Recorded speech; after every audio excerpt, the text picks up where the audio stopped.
Nah, she gonna wait today. Yes, girl, knock on the door before her time. She better dance. She got 1 minute. Yes, girl. Oh, bitch, hold on. It's 9:05, bitch. Hold on. Yeah, it's gonna be additional $25 because you 5 minutes late. See, I'm gonna have to charge you extra $25 because I can't properly come through this.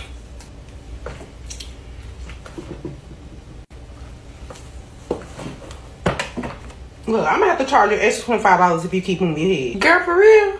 They out there right now? Stop lying. All right, I'm finna come right now. Excuse me, I'll be right back. Okay, and I will do it again, and I will do it again, and I will. Serenity, girl, don't sit out while I flex you next. Like what? I will. Serenity, I will beat you up. Do you know that? Serenity, do you know I will beat you up? I think we should have never did salon suites. A lot of people just want the finished look, but we were trained to take care of the health of the hair. A lot of people just can make the money. You making fast cash, but nobody's really showing you how to operate the business and keep it sustainable and not being a slave to your business. I hate the salon suites because you're working by yourself. Overall customer service. I think just the bond within the Black community. Can we get back to talking to each other? We got to now get back to communicating. What is it you want to change about your hair? What is it you want to change about your life? I think professionalism, customer service is really important. But when I'm working with a salon full of people in the salon, I have on-the-job training right there. Shampooing your clients. When your clients come to you, they are coming to you for a service. Be courteous to the hair salon. Be courteous of the people time. You know, everybody feel like they're too good to get their hair done in there. But man, these people really take time and make sure that you look good. Cleanliness. Okay. We need to bring back to salon culture. Hey friends, welcome back to the channel. I hope you guys are doing absolutely amazing. So listen, I'm not going to do too much talking in this video, but I'm going to do talking at the beginning. Listen, the debate. It's always debates. It's always debates.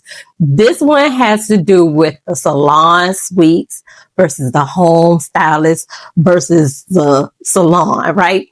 So as a licensed nail tech myself, I am home-based. I have worked in salons. I have worked commission-based. I have worked booth rent. I have done all the things. We own a salon. I work there. But I personally prefer to work from home in a home-based salon.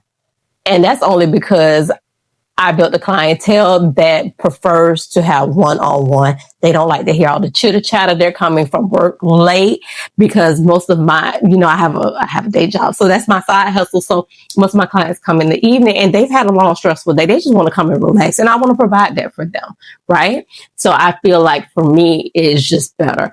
I no longer want to be in a salon where it's all type of chitter-chatter. Now, if they're busy and they need assistance, I will go in there to help. If my clients can't get to me because they're further away and that is a closer space, those things I accommodate. But for the most part, most of my clientele comes to my home. Now, with that being said, the salon suites. I passed by, and this was just this morning, we went somewhere and I passed by a couple salon suite places. I think it's like Phoenix and different salon suite places where, people can go in and have their own little box or whatever. I don't know how it's called. And those places, I see a lot of for rent signs. And I will tell you that our shop, we have more people that are coming from salon suites because the rent is cheaper in a salon. And I don't know if they just miss the camaraderie of talking. But I will tell you, back in the day, I appreciated working in a salon, especially a nail salon where it was other nail techs, because I learned different techniques. I learned just customer service overall. I learned things that I just wouldn't have learned. I met people that I would have never met. It was just different. So I appreciated it at that time. But now I'm old, child. I ain't got time for all the fighting and bickering and all the other things that's going on, especially because our shop has barbers, braiders, and we do have suites that they can rent out. So, if you're willing to pay a little bit more, you do have closing suites that you can use. But at the same time, they come out and they're right back in the salon. So it's a little mix of everything. I just don't prefer it. I don't prefer it. Now, is my money that I charge different? Not really, not really, because I don't know that a home base. This is just my opinion now. I don't know that as home base I would charge more because you're getting more personalized service because I don't have the additional overhead. In the shop, yes, you have additional overhead because you're paying booth rent, but the salon suite itself is way more than the shop in most cases. So the fee structure is usually based on that. I don't know how people charge them, but how do you feel as a client when you find out after you've booked it that you're going to somebody's home? How do you feel? I know I've had to book appointments for, my daughter's hair to get braided or, my son, whatever. And when I see that, first of all, you can usually tell because it says that the address will not be given to you until, you pay your deposit. For the most part, I think it depends on where the location is. And you really don't know that until the day of or the day before the appointment. For me, I live in a gated community, honey. It's safe. So it's more of me protecting me, myself, my client, and just my overall everything. So I prefer to do things here versus at the shop. It's very open. People walk in, walk out. Sometimes I'm looking like, is it going to pop off? So like that first little clip with the lady going through, that's what the shop be like. But I can see how that is when you have the young girls that braid hair out of their house where, it's like they live with their cousins, uncles, and all this stuff. I will say back in the day, used to get braids and I had to go to somebody's house and it was two sisters that braided hair. And when I tell you that was the worst experience of my life. So I refuse, me as a grown adult, but at the same time, I'm traumatized by all things. So, I do my own things, but yeah, how do y'all feel about that? So apparently the hairstylists are moving more back into the salons. They don't feel like, and this is old school styles, I think. They're moving more back into everybody should be in the salons. And you have the new stylists who are more like, I don't want to spend the money. I don't want to spend the money on the salon suites. I don't want to do all this stuff. Then you have the other people that's like, I want my own space because I don't want to deal with everybody else. So it's a lot. It's a lot. So we're going to navigate that. You tell me how you feel. Where do you feel comfortable going? And should the price reflect where they are? I mean, how you feel about that? So let's get into it and we'll talk about it in a little bit. Okay. I got a question for my girlies real quick. Do y'all think that the girls that do hair in their house or apartment should charge the same amount as the girls in the salon? Because I think that salon is luxury. It depends. I'm willing to pay the $150 for the salon. But I don't know about being in your apartment. What y'all think? I just really need hair braiders and hairstylists to stop marketing the place that they're doing this service at as a salon, if it is their apartment, their home, wherever. Like, we just really need to stop doing that. If it's your apartment, it is not a salon. If it is a place in your apartment that you're doing the hair at, it is still not a salon. If I am coming to your home to get my hair braided, I want to know that so that I can take the necessary precautions. Do not lie to me in like your marketing material or your website or whatever and call it a salon. Like, you guys know the idea that comes into someone's head when they read that. They think it's a professional place. And if it's your home, that's completely fine. But please let us know. I'm about to piss y'all off and I'm okay with it because I said what I said and I meant it. Even if you are a at-home braider, a at-home stylist, maybe you do locks at home does not equal cheap, affordable, scraps, pennies. You have to consider that you are still blowing up your bills. You're burning a hole in your electricity. You need dryers, steamers. You also need blow dry, hot, all the shit. You know what you need to do that hair. You know what you need. You are running up your personal bill. So although you don't have an overhead, you still should be charging your worth and your time. You think you are competing, but you're actually just cutting yourself short. I don't care if you're working out of your home, your garage, maybe you even have a built-out salon in the backyard. You still should not be using words like affordable, cheap, lower, reasonable. These words should not even exist. This is why we can't get rid of salon costs versus home costs. People think they're getting over on you because you work out of your home. Why do you feel like you can't charge accordingly? Now, if you don't shampoo and or blow dry, things like that, no, you should not be charging ridiculous prices. But if you are still standing behind somebody for 5 hours plus doing their hair, if you are still using your products, using your electricity, you're watching your streaming services, you're doing all these things, You should not be cutting yourself on the cost. Period. I agree. I don't care what anybody got to say in the comments. I know it's going to piss y'all off, but I said what I said. You still have a talent. You still have bills.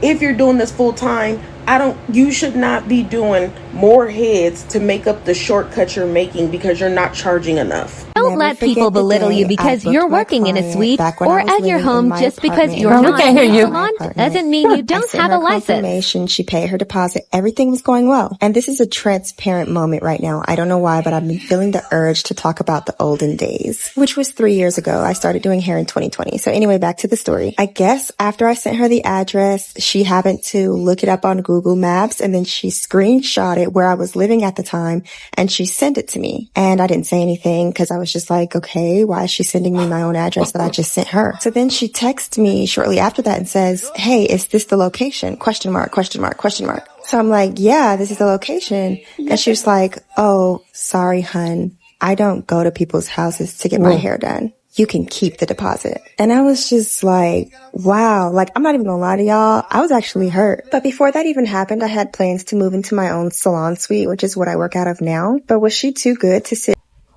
Okay, so let me just interject right there. I've had people do that too. I've had people to message me back and like, hey, is this a house? And I'm like, yeah, it is, But, and as a matter of fact, when I do have social media postings with my nails, I do not show my area. I just don't. I don't do like 360s. I don't do any of that stuff. So you really don't know what you're getting. And I can understand the hesitation of people to go to someone's house because you don't know. However, read their reviews. Read their reviews. And you have a long history of clientele or, that's why I work by word of mouth. I don't post a lot on social media because that's not how I build my clientele. I've had them for a long period of time and they know me, and if I have a client that's outside, like say I go to the shop or whatever, and I have clientele that continues to come, they know that I'm in either space. I mean, it's actually a 15-mile difference between that and here. So, they have the opportunity to do either one. And I do not post my address on my website or wherever it is that, I post to. But I have had people to ask me, hold on, is this the house? And that's like if I'm running a special and I get new clientele in, because I do run specials when I'm trying to do something different, get rid of products and all the things. However, I do not shortchange myself based on the fact that I'm in the house because I still have to pay for materials. I still got to pay for my lights. I do have water because you're going to wash your hands. Your quality of service does not change. As a matter of fact, you have more say-so in my space because I want you to be comfortable. So, no, I'm not going to shortchange myself. So, yeah, I don't charge based on the fact that I'm at home, but I have had people to say, I don't know about that. And that's cool. That is cool. That is absolutely fine if they don't want to come to me based on the fact that I'm in my home. But it's their loss. You know what I mean? So, yeah. How do you feel about that? If you see that something is at somebody's house, do you say no? But like I said, with the braiders, I can't do it. I cannot come to your house. If I come to your house, I need to see the 360. And it's funny because I'm saying that I don't do it, but I want you to do it. But yeah, let's get into the next videos, y'all. Okay, y'all, I had to jump on this. Okay.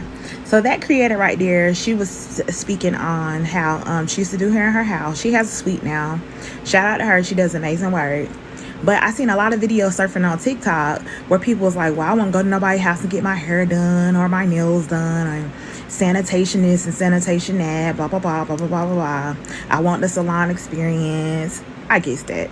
Everybody want the salon experience. That's great. But let me tell y'all what y'all don't know about some of these salons. Some of these salons is nasty. You sitting up here talking about you don't want to go to nobody's house because you feel like it's nasty and they're not clean and da-da. How you even know that if you've never even been inside? I'm a nurse during the week and I do nails on Saturdays and I do hair on Sundays. My house is spotless. But I had to speak on this, and I got good clientele. I had to speak on this because people are so judgmental. It's ridiculous. I used to work in a nail salon for about 5 years. Good stuff. Boy, oh boy. I done worked about 3 or 4 of them. When I tell you, not every nail salon, but 90% of the nail salon, the little chop shops, 90% of them are filthy. They're not sanitizing anything. They're not using barbicide. They're not spraying nothing out. Those little wine glasses that y'all drinking out of, ooh, give me a glass of wine. Ooh. They didn't wash those out. They did not wash those out. They rinsed them out with hot water. That's what they did. The little cheese scraper that they use on the bottom of your feet. They didn't sanitize that. They drugged that cart and used that same stuff, the nippers, everything they use on your feet, and you sit right there and pay them $100. And they didn't sanitize nothing. All because you want the salon experience. Half of them at the nail salon don't even have a license. If you go to the nail salon and you look on the wall, you'll notice that it got one person's name on 12 different licenses. And the reason why is because they send you another license every single year. I've been doing nails and hair over 10 years. They send you a license every single year 2 years for nails and every 2 years for hair. So when y'all sitting there thinking that people have a license, they don't. They're just working off that one license. And then when state board come, they scatter. They gone. It's true. But I just had to come on here and say this because y'all putting people down that got suites. Y'all putting people down that's like doing people in their homes, talking about this, that, and the third. But I have been to some nice suites and got stuff done. Or you go to somebody's house, you can't get your hair shampooed. Half the time you can't even get your hair shampooed at the salon nowadays. So at the end of the day, stop judging people. Y'all need to stop. Y'all judge people a lot on this app. Just like with eating out. Y'all claim y'all don't eat out at people's house that have pets. Yes, you do. Because 90% of people have pets and they go to work with hair all over them. You eating it then. You eating it. But I just had to come and say my piece. Good day. Hey y'all, it's your girl Lay, and today's topic is salons versus salon suites. The isolation era of beauty. The new norm. Let's talk about it, because this is a conversation that needs to be had. Me personally, I prefer working in a salon over a salon suite any day. Why? Because in a suite, you're isolated, you're boxed in, you're no longer surrounded by the creative energy that builds skills, builds confidence, and builds connection. In a salon, every day is a free class. You're learning through osmosis, watching how others use products, trying new techniques, swapping knowledge and ideas in real time. You can't get that in a suite sitting in silence between clients and scrolling on your phone. I don't know about you, but that doesn't work for me. We've gotten so far away from community, from collaboration, from iron sharpening iron. And for what? Because of the drama? I mean, it's everywhere. It doesn't matter where you go. Yes, salons have their fair share of messiness, but so does everything else, especially in hospitals these days. The key is to find the right tribe and not isolate yourself in a space that stunts your growth. Let's be real. Product knowledge should not cost hundreds, even thousands, unless it's coming directly from the supplier. The gems we used to share freely in the salon setting are now being packaged and sold online. But at what cost to our culture? The beauty industry was built on community, and it is time that we bring that back, because when we learn together, we grow together. And that's the kind of energy I'm here for. I don't know about you, but I'm here for all of it. Conversation that I think we need to have when we talk about salon suites versus salons. The salon thing, I feel like, got ruined when a lot of people just didn't want to deal with certain atmospheres, and because everybody is their own boss, people want to do things their way, which I agree. I understand. Your boss, this is your salon, you do what you want, your rules. But unfortunately, everybody doesn't operate the same, and everybody does not have the same target audience. I say this to say, I love having a salon suite because I can control the atmospheres. There are things in salons that I just don't like. I know that my clients would not like. So for me, I just would not prefer to work in an open salon space. I love the teamwork. I love how it can get you clients. I love the vibe of a salon and the potential it can be if it's ran right. But most of the time, you have to settle being in someone else's salon space, because you got a lot of salon owners who have an ego that my place, my rules, and this is how it's gonna go. And I love that for you. I love that. But if I'm someone that has a certain clientele, I don't want to hear cussing music. I have older clients, they don't want to hear cussing music. I don't want to have to always have so many different men coming in and out, from baby daddies and your weed man and etc. I don't smoke. I don't come in my place smelling like smoke. There's just certain things as salon owners that should not be allowed, because at the end of the day, it's not just about you and your salon, but it's about making sure the environment is welcoming even for everybody's clients. So for me, I prefer a salon suite. I can control the atmosphere. There's not too many people walking in, walking out. I can lock the door. My client feels safe. I'm not playing certain certain music. I don't have to worry about people cussing on the phone, talking loud. That is why salons are no longer such a thing, because we have too many egotistic salon owners. Everybody's just doing things for a look, where we have lost customer service. But until then, and we can all get on the same page, I don't care what anybody say and how much cheaper salon spaces may be, I prefer salon suite. I like to control my atmosphere. There's certain music I like to play. There's certain things that I know my clients don't want to hear, don't want to see, and there's just a security with it where I can control my space. Black people have to learn how to read the room, and we think everybody's supposed to just take us how we are. This is how I am, take me as I am, and it's not okay. So if we bring back salon environments with actual owners who want to hear the advice from those who work with them and want to have a certain atmosphere, we can get back into the salon space. But until then, salon suite me.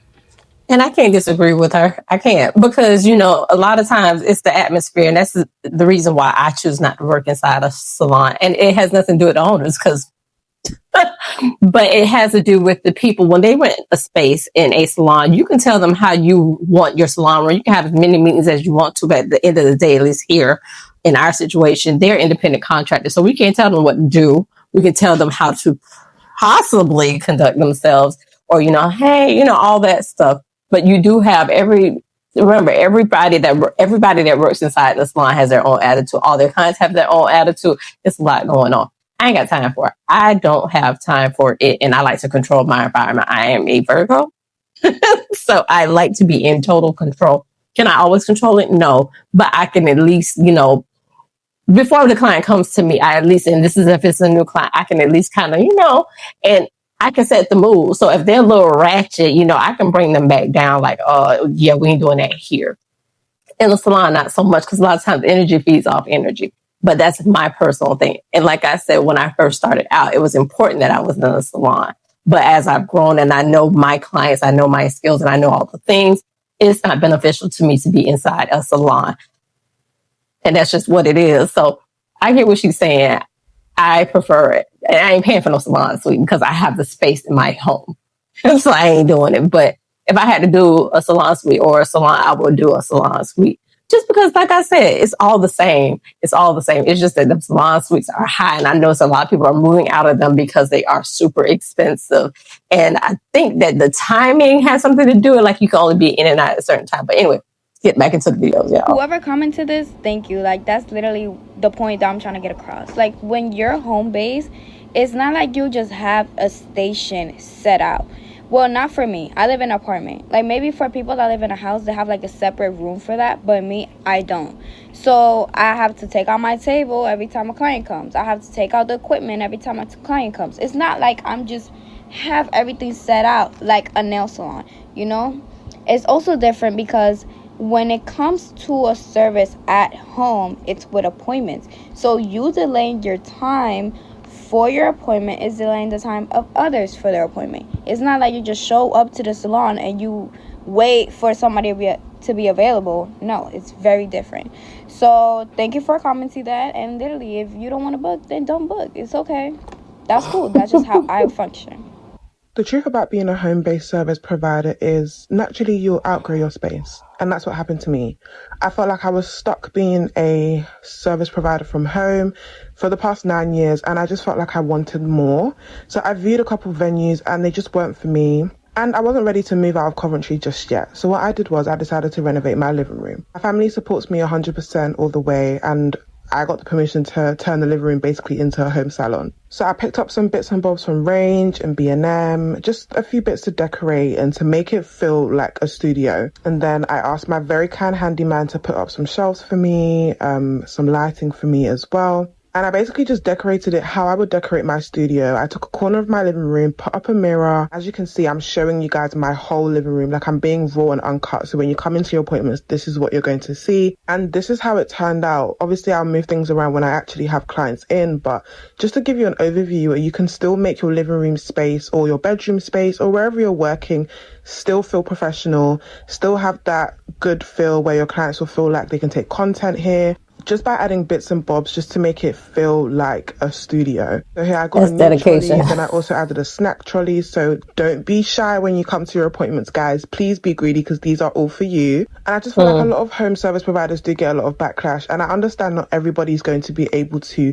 make their living room a studio or make their bedroom a studio. They may have family and they may have other requirements that just doesn't work for them. So don't let social media or other people make you feel like you can't be a good service provider if you do work from home and feeling like you have to fork out so much money just to rent out a studio space. To my clientele, or just people in general, how do y'all feel about home-based salons? Would you get your hair done at somebody's house? I want y'all to follow me in 2025 as I regrow my clientele, because sometimes you have to take a step back just to take a step forward. That's true. I have been working in a salon and in a suite for a little over a year. And even though I loved it, I have seen the decline inside of my clientele. People don't have extra money to spend to get their hair done. And to be honest, I don't think I can afford to work in those type of settings at the moment. So I was thinking to going back to home-based until my clientele grows again, because I know that we are living in a very, very hard time. So let me know if you are open to getting your hair done at somebody's house. And also, I want to invest into a shampoo bowl because I still want to be a full service stylist. But yeah, that's what I'm.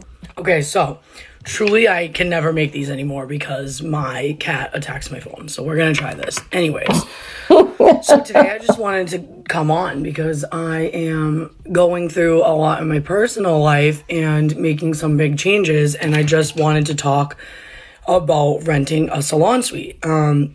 I know a lot of hairdressers probably think like, oh, that must be so awesome. And it's not a bad, it's great. I loved it. It was so great. But I guess my thing is, hello, cat. Sorry, my cat is fumbling. My thing is that... Okay, so truly I can never make these anymore because my cat attacks my phone. So we're going to try this. Anyways, so today I just wanted to come on because I am going through a lot in my personal life and making some big changes. And I just wanted to talk about renting a salon suite. I know a lot of hairdressers probably think like, oh, that must be so awesome. And it's not a bad, it's great. I loved it. It was so great. But I guess my thing is, hello, cat. Sorry, my cat is fumbling. My thing is that after 2 years, it was officially 2 years on Friday that just passed. Today's Tuesday. I feel like the reason I went into hairdressing was because it was a career where, like, you know, it was my second career too. So I feel like I went in it knowing like I was looking for, you know, a nice work atmosphere, different from when I had worked in the hospital, maybe like more friendly, younger people wanting to like hang out, go out, whatever. Then when I started to get older, I'm like, well, I don't need to necessarily go out. Hello, cat. And then it became, oh my God, my cat's shutting my light off. I can't even stop. So I just feel like after 2 years of being there, I realized the only thing that brought me into hairdressing was the camaraderie, and the only thing I'm missing in the suites is the camaraderie. So to anyone who's thinking about renting a salon suite, like if you're friendly with the girls in your salon and you guys go out and you have a lot of fun, just don't, because it's not the same type of thing. I know like this year, you know, IBS came to New York and I like really wanted to go, and I couldn't find any hairdresser friends that were like willing to go, because the ones that were going, they were, you know, going with their salons or whatever. And all the independent stylists are, oh, you know, I'm too busy. So it was like, you know, nobody was able to go. And so I wasn't able to go. And that was when it really hit me for the first time, where I was like, okay, maybe I want a salon. And then as time started to go on, I'm like, okay, I guess I think I do. And then I actually went and visited my friend's salon for the day. And I was just like, oh my God, like I just need those vibes full time. Like I don't want to work alone anymore. So long story short, I am actually going to move out of my salon suite. And yeah, like I think originally I always thought it would be like a failure if I were to leave, but I'm actually literally choosing to leave. I this is not what I want to do anymore. I would have got a double suite with somebody if I had any friends that were interested in that. But right now, I just feel like my friends are pretty happy with where they're at. And honestly, because I left the hair industry for like 2 years, I don't have a ton of friends in the industry at the moment that I like talk to in the day to day. But yeah, I just think like a PSA to anyone who's considering a salon suite. I just think like really think about it, because there isn't any downfall to it. Like, it is really great. You can manage yourself. You know, you can use whatever products. You can go on your own schedule. Like, it is so great. Don't get me wrong. But the downfall is that, like, no one tells you how lonely you're going to be. And I've noticed in my particular salon suites, like in the past year or so, it's really phased out. Like, girls have left, and either they've attained a double suite, which I understand because at least you're working with a friend, or they've left altogether, and multiple people from multiple suites have gone into a salon together. Like, one person opened a salon and say like 3 people left with them. So I feel like after being there for 2 years, I think people do feel that way. I would say the suites for me, like if this was the end of my career, maybe I would enjoy it more. But I just feel like, and in your 20s, like in this world, in this industry, literally the only reason I came in was for friendships and like fun and work. So I figured it would all be like an all-in-one, and I was missing it. So that's my opinion. I'm sure that people are going to say, you know, that's not how they feel. I love the suites. I can't say anything wrong about it. I love my space. I have nothing negative. I just think that if you are super personable, really think twice about it, because you do lose a lot of the camaraderie with your friends. Like, you will not see them as much. You do become, like, obviously, just like a booth rent, your own boss. You're doing all your books. I'm still going to rent, so none of that's going to change for me. That wasn't overwhelming to me. If anything, I like that I learned how to do all that, because I feel less needy in the future. I definitely feel like I have a handle on social media, bookkeeping, taxes, like everything. So I feel like it helped a lot. But I just think for somebody who like likes hairdressing and hairstyle, like being a hairstylist for the personability, don't do it, because you really have to just have a big clientele that you really, really love, and that's going to keep you like, super entertained, because you're going to go all day and it is going to feel like work if you're not like making any side conversations. I mean, luckily for me, my clients are so great. Everybody's so talkative. I don't shut up, so I don't really give people the chance to, I guess. But all that aside, I just think like it is definitely somewhere where like you can go, do your thing, and be out of there. And I think like that isn't what I'm looking for. So I'm super excited. I'm going to share more about where I'm going, what's in store. But I just feel like this is actually a huge step for me in realizing that that wasn't for me, because I was so settled in and like happy with my space that I wasn't like ever really planning to leave.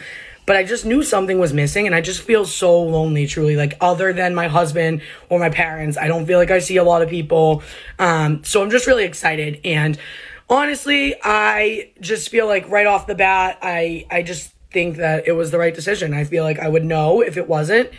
And yeah, and my cat just always needs attention. So I just want to check in and say that, because, you know, I think that girls really think like, oh, a salon suite is like the end goal. And for me, it was the end goal. And somewhere in between, I went and did it anyway, and it wasn't like the end for me. I just kind of like had a falling out at my last salon, which I'm sure we're all familiar with having. So I just feel like I was like kind of cornered into going there because of where my life was at the time. And my cat just meows for constant attention. So that's all I had to say. Rant over. I'm super excited for what's to come. I'm super excited for educating with K18. I'm super excited to tell you guys all about it. So I'm going to check in again after I finish my makeup. We'll do another rundown on something else. That was a little chaotic. But it just goes to show the different reasons why people move in and out of salon suites, home, and salons. Because like the young lady that's going to take over her whole living room in order to make a salon, well, that's not an option. Depending on if you're licensed, if you're a licensed salon at home or a licensed home-based salon, there's requirements, right? So that's not the case for everybody else. But it's just interesting to see the reasons why. I think that people assume, at least clients do. I'm not even talking about other stylists or whatever, because we know our situations and we know what the differences are. I think clients review or view the way a salon is set up, whether it be a salon, a suite, or home-based, based on your situation. Like, you couldn't afford to get into a salon. You don't want to spend the money. And it's not that. It's different things. I don't know that I would take over my home's living room unless, I don't know. Everybody's situation is different. And we just can't. I can't. Legally, I can't.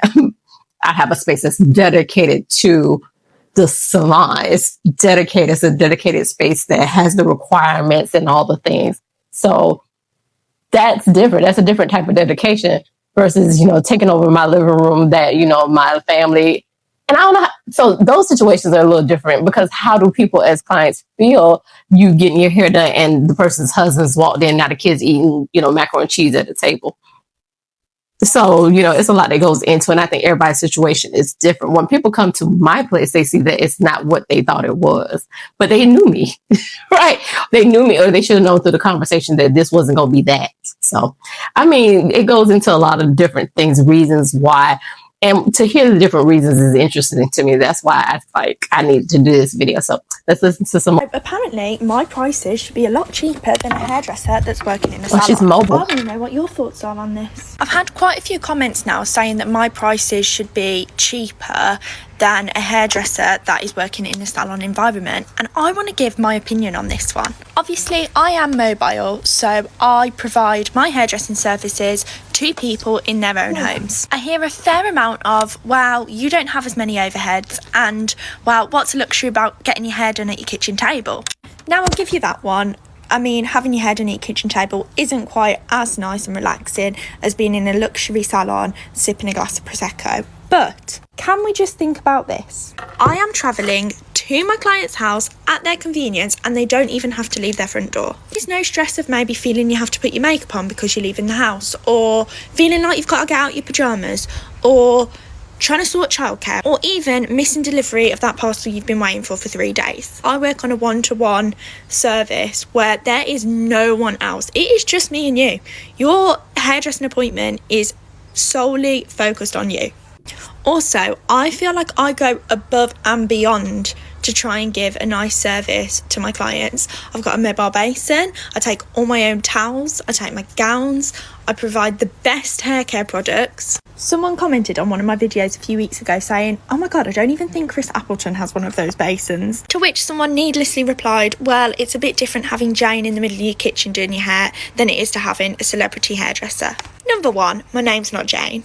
Number two, is that also stereotyping my skill because I'm mobile? I have literally done so much work to gain the knowledge that I have now, invested thousands, literally thousands of pounds into my education. I didn't do that to have some keyboard warrior question my ability to do hair. Yep, there are mobile hairdressers out there that are very slapdash and don't know that, but their prices will reflect that because they'll be cheap. I, on the other hand, am not one of them. Now, I'm not saying I'm the best hairdresser in the world, but what I am saying is that my prices reflect my ability, reflect my knowledge, and reflect the services that I'm providing. They do cover my time and my product as they rightly should. And actually, where I provide my services does not affect whether I'm capable or not. So going back to the start of whether a mobile hairdresser should be charging less, I think it all depends on the person. The price you're paying should depend on the service that you're given and how knowledgeable your hairstylist is. And before I finish my little rant, I just want to say thank you to all my lovely clients who support me and value my work. Obviously, the comments I've received about my pricing are from people behind a screen. I know that's right. And I just want to interject real quick. That was something completely different. That was a mobile stylist. I didn't even think about that. I must have, but I didn't think about that when I was putting together this video. But honestly, here we charge more for mobile. If I got to come to you and I got to bring all the things, or if I have a vehicle or something that's set up as a mobile salon, it is more. They actually charge per mile. So charge less? Nah. And she has to have a... See, sometimes she right. The people behind the keyboard, y'all need to sit down. Next video. Can we talk about how being a home nail tech and being unlicensed is not the same thing? Like, I know it seems like if somebody's working out of their home, that means they don't have a license. That's why they're working out of their home. But that is not the case. And that's not, they are totally different. One of them is licensing, meaning you are recognized by your state to perform services. And the other one is literally your location, meaning you just work from home. Just like being a secretary or CEO or any other profession, you can work from the office or you can work from home. As a nail tech, you can work from a salon or you can work from home. But neither one of those locations determines whether you have a license to do nails or perform your services or not. Like, your location has nothing to do with your licensing and vice versa. And a lot of people confuse this because they think if they go to the nail salon that they're going to get a licensed nail technician, but that's not the case. A lot of them have fake licenses or none at all. That's a whole nother topic. But okay, good people. Listen, and she's totally right. I think that that's what people think. Because they're working out of their house, they're not licensed. Listen, no matter where you work at here in Florida, I always come at here in Florida, you need to have your licenses available because state board can walk in at any time. Fire marshal can walk in at any time because you're a licensed business and you're a licensed professional and your stuff can be called into question at any time. So don't think it's because you go into the salon down the street that they're all licensed, because I guarantee when state board walking through what used to have 20 people, sometimes now only has 2. And you'll wonder why. That's because they ain't licensed. But anyway, y'all, that's all. I hope you enjoyed the video. Make sure you're commenting below. How do you feel about the situation? Do you feel comfortable going to a home-based salon? How do you feel about salon suites? And if you are a provider, how do you feel about all of that? Have you been through all of them? I've been through everything except the salon suites because I can't see spending that money. I can't, because how am I paying rent? I might as well get a whole salon in my mind just because of how the cost and the pricing structure works. For me, my personal opinion, I don't know how it works. Where you at? But that's it. That's all, y'all. Again, thank you for liking, because I know y'all will. Commenting, sharing, all the things I know y'all gonna do. Subscribe. And until the next video, guys. Bye.